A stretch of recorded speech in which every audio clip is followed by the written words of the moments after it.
మంత్రగత్తె దాసుడు. చాలా రోజుల కిందట ఒక పట్టణంలో చాలా పెద్ద పెద్ద దుకాణాలు ఉండేవి. కానీ ఆ పట్టణంలో తరచూ దొంగతనాలు జరుగుతుండేవి. ఊరి దేవుడా, ఎవరు నా జాబులోని బంగారం అంతా దోచుకెళ్లారు? అసలు ఈ దొంగతనాలన్నీ అదే పట్టణం బయట పాడుబడ్డ గుహలో ఉన్న ముసలి మంత్రగత్తె చేయిస్తుంది. ఆ మంత్రగత్తె గుడ్డు అనే వ్యక్తిని చేతబడితో దాసుడిగా చేసుకుని ప్రతిరోజు అతనితో దొంగతనాలు చేయించేది. మంత్రదండాన్ని తిప్పేస్తా, జాదూ చేసేస్తా, నా దాసుడితో దొంగతనం చేయిస్తా. ఇలా ప్రతిరోజు తన దాసుడితో దొంగతనాలు చేయించేది. ఒకరోజు ఆ పట్టణం యొక్క పోలీస్ కమిషనర్ జయదీక్షిత్ అనే ఒక పోలీసుని పిలిచి ఇలా అన్నాడు. జై, పట్టణంలో చాలా దొంగతనాలు జరుగుతున్నాయి. నేను అనుకుంటున్నా నువ్వు సాధ్యమైనంత త్వరగా దొంగని పట్టుకోవాలని. మీరు చింతించకండి సార్, దొంగ ఎంత తెలివిగలవాడైనా ఏదో ఒక రోజు దొరికిపోవాల్సిందే. జై దొంగని పట్టుకోవడానికి ప్లాన్ వేశాడు. పట్టణంలో అన్ని షాపుల ముందు పోలీసులను కాపలాదారుగా ఉంచాడు. ఇప్పుడు చూస్తాను దొంగ ఎలా తప్పించుకుంటాడో. రాత్రి కాగానే మంత్రగత్తె దాసుడు దొంగ బజారుకి వచ్చాడు. అరే, ఇక్కడ అన్ని దుకాణాల ముందు పోలీసులు ఉన్నారు.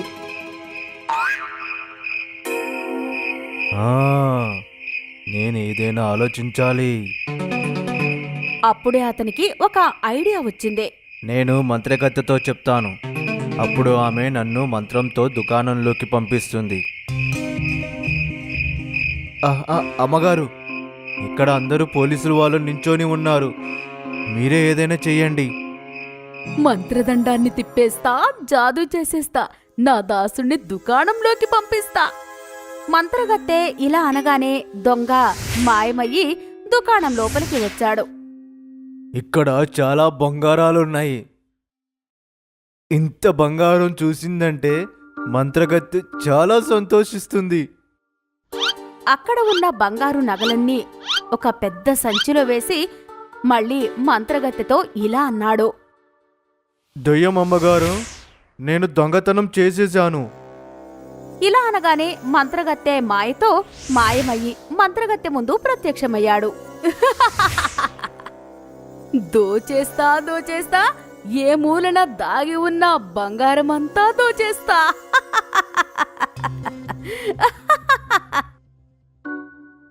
ఇంకోవైపు జై దొంగ రానేలేదు అనుకున్నాడు. కాని పొద్దున్నే అందరూ దుకాణాలు తెరిచి చూస్తే సేటు ధనీరామ్ దుకాణంలో దొంగతనం జరిగిందని తెలిసింది. అయ్యో, నా దుకాణంలోని బంగారం అంతా దోచుకెళ్లారు. ఇదంతా చూసి జైకి ఏమీ అర్థం కాలేదు. జై తిన్నగా జైల్లో ఉన్న ఒక తాంత్రికుడి దగ్గరకు వెళ్ళాడు. తాంత్రికుడా, నాకు నీ సాయం కావాలి. కానీ నువ్వు నా తంత్ర విద్యలు పుస్తకాలు లాక్కుని నన్ను జైల్లో పెట్టావు. కాబట్టి నేను నీకు సాయం ఎందుకు చెయ్యాలి? ఎందుకంటే ఈ దొంగని పట్టుకోవడంలో నువ్వు నాకు సాయం చేస్తే నేను నిన్ను జైలు నుంచి విడిపిస్తాను. అలాగే. తరువాత జై తాంత్రికుడితో కలిసి ఒక ప్లాన్ వేశాడు. అదే రోజు రాత్రి బజారులో దొంగ కోసం ఎదురు చూస్తూ ఉన్నారు. చాలాసేపటి తర్వాత ఒక దొంగ హడావుడిగా రావడం చూశారు. ఇతనే ఆ దొంగ అనుకుంటా. తాంత్రికుడా, నీ పని కానివ్వు. ఈ దొంగ కళ్ళని చూస్తుంటే ఇతన్ని ఎవరో చేతబడి చేసి వశపరుచుకున్నట్లు ఉన్నాయి. నేను ఇతన్ని ఆ మాయ వశం నుంచి విముక్తిని చేస్తాను. తాంత్రికుడు పుస్తకంలో నుంచి ఒక మంత్రాన్ని చదవసాగాడు. తంత్రాల పుస్తకమా, చూపించు నీ బలం. తీసెయ్యి ఇతని కళ్ళలో చేసిన మాయా మంత్రం. తాంత్రికుడు మంత్రం చదవడం అవ్వగానే గుడ్డు మీద చేసిన చేతబడి పోయింది. నన్ను క్షమించండి, నన్ను ఆ మంత్రగత్తె వశం చేసుకుంది. ఏడవకు, నన్ను ఆ మంత్రగత్తె దగ్గరికి తీసుకువెళ్ళు. గుడ్డు దొంగ వాళ్ళని మంత్రగత్తె గుహలోకి తీసుకొచ్చాడు. మీరందరూ ఇక్కడికి ఎలా వచ్చారు? నువ్వు నా దాసుణ్ణి ఏం చేశావు? నీ దాసుడు ఇప్పుడు నీ మాయలో లేడు. నువ్వు చేతబడి దొంగతనాలు చేసినందుకు జైలుకు పోతావు. తాంత్రికుడా, ఈ ముసలి దాని మీద ఏదైనా మంత్రం వెయ్యి. ఈ మంత్రగత్తె తిరిగి చేతబడులు చేయకూడదు. తాంత్రిక తాంత్రిక, దెయ్యమా దెయ్యమా, ముసలి దాని మంత్రాలు పూర్తిగా నాశనమగుగాక. ఇలా తాంత్రికుడి సాయంతో గుడ్డును మంత్రగత్తె వశం నుంచి విడిపించి మంత్రగత్తెను ఎప్పటికీ చేతబడులు చేయకుండా చేసి జైలుకు పంపాడు.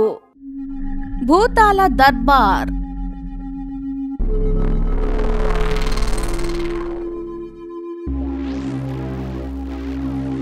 చాలా రోజుల క్రితం ఒక అడవిలో చాలా భయంకరమైన దెయ్యాలుండేవి. వాళ్ళందరికీ కాళీచరణ్ పేరుతో ఒక దెయ్యం రాజు ఉండేవాడు. అతను చాలా బలవంతుడు మరియు ప్రమాదకారి. అన్ని దెయ్యాలు తనకు భయపడేవి. కాళీచరణ్ తన మహల్లో ఉండేవాడు. ఏదైనా దెయ్యాలకు న్యాయం కావాల్సి వస్తే అవి కాళీచరణ్ దర్బార్లోకి వచ్చేవి. మహారాజా, నేను చాలా దూరం నగరానికి వెళ్ళి ఒక లావు మనిషిని పట్టుకొని వచ్చాను. మరియు తను నా మనిషిని దొంగిలించి తినేశాడు. లేదు మహారాజా, ఆ మనిషిని నేను నగరం నుండి పట్టుకొని వచ్చాను. అవునా? అయితే నువ్వు చెప్పు, తనని నువ్వు ఏ నగరం నుండి పట్టుకొచ్చావో. నేను సూరజ్గఢ్ నుంచి పట్టుకొని వచ్చాను మహారాజా. అబద్ధం చెప్తున్నావు. సూరజ్గఢ్లో అందరూ బక్కగా ఉన్నారు. గత కొన్నేళ్లు ఏ మనిషి అక్కడ లావు అవ్వలేదు. ప్రియమైన దయ్యాల్లారా, ఇప్పుడే తనకు మంటల్లో మండించండి. మహారాజా, నన్ను క్షమించండి. నేనిప్పుడు ఏమి చెయ్యను. ఎలా మహారాజా, నన్ను క్షమించండి. ఈ దయ్యాల దర్బార్లో అందరికీ న్యాయం జరుగుతుంది.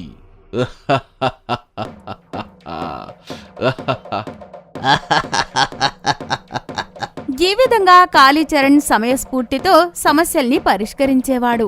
ఒకరోజు ఆ అడవిలో రాజు అనే మనిషి తిరిగేవాడు. అప్పుడే నల్లభూతం, ఎర్రభూతం వాడిని చూశాయి. ఇంత లావు మనిషినా? వీడినైతే నేనే తింటాను. తరువాత రెండు దెయ్యాలు అటువైపు ఎగిరాయి.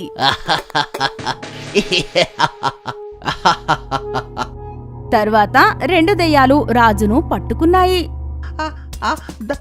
దయ్యం దయ్యం దయ్యం, ఈ మనిషిని ముందు నేను పట్టుకున్నాను.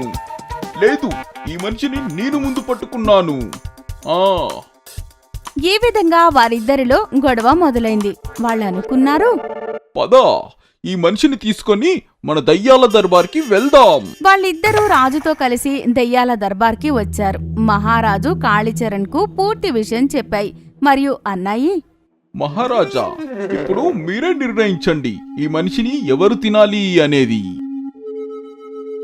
ఓ మనిషి, ఇప్పుడు నువ్వే చెప్పు, ఈ ఇద్దరిలో ముందు నిన్ను ఎవరు పట్టుకున్నారో. పూర్తి ఇన్ని దెయ్యాల్ని చూసి రాజుకు భయం వేసింది మరియు తను ఏడవసాగాడు. నన్ను వెళ్ళనివ్వండి, నేను దారి తప్పిపోయాను, అందుకే తప్పయ్యి అడవిలోకి వచ్చాను.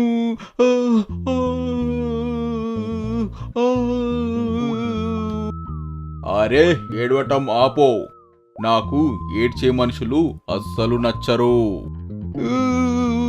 ఏడవకపోతే ఇంకేం చెయ్యను. నన్ను నల్ల దయ్యం లేదా తెల్లభూతం తిన్నా నేనైతే చనిపోతానుగా. సహాయం చెయ్యండి మహారాజా, సహాయం చెయ్యండి. నువ్వు దయ్యాల దర్బార్లో నిల్చున్నావు. ఇక్కడ సహాయం ఉండదు, కేవలం న్యాయం ఉంటుంది.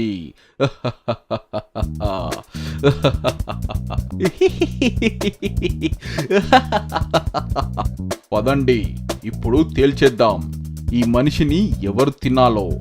ఎవరైతే ఈ మనిషిని ముందు చూసినప్పుడు తను ఏం చేస్తున్నాడో చెప్పండి. ముందు నేను చూసినప్పుడు తను నీళ్లు తాగుతున్నాడు. నేను ముందు చూసినప్పుడు తను రొట్టె తింటున్నాడు. ఓ మనిషి, ఇప్పుడు నువ్వు చెప్పు, నువ్వు ముందుగా నీళ్లు తాగావా, రొట్టె తిన్నావా?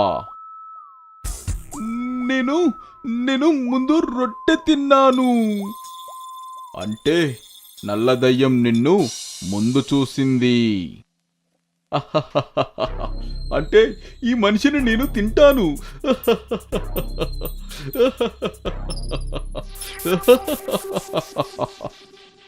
నేను చెప్పానా ఈ దయ్యాల దర్బార్లో అందరికీ న్యాయం జరుగుతుంది అని.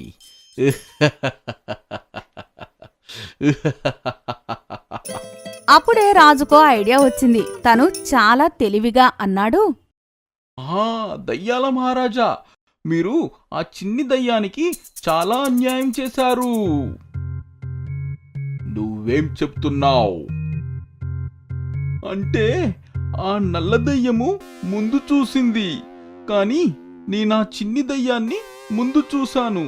మరియు తనను చూడగానే నాకు తెలిసిపోయింది నన్ను ఈ చిన్ని దయ్యమే తింటుంది అని.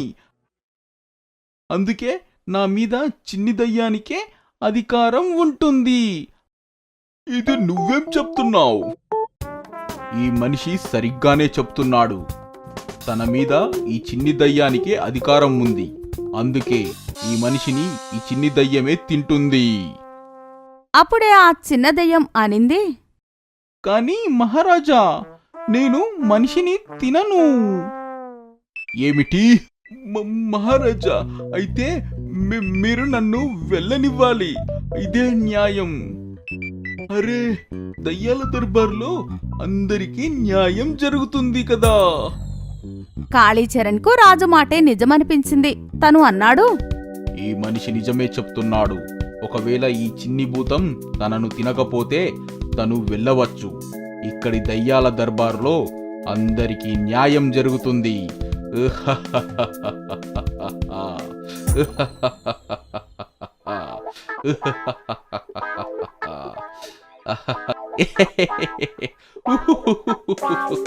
ఈ విధంగా తన తెలివితేటలు మరియు సమయస్ఫూర్తితో రాజు ఇంత భయంకరమైన దెయ్యాల మధ్య నుండి తప్పించుకున్నాడు.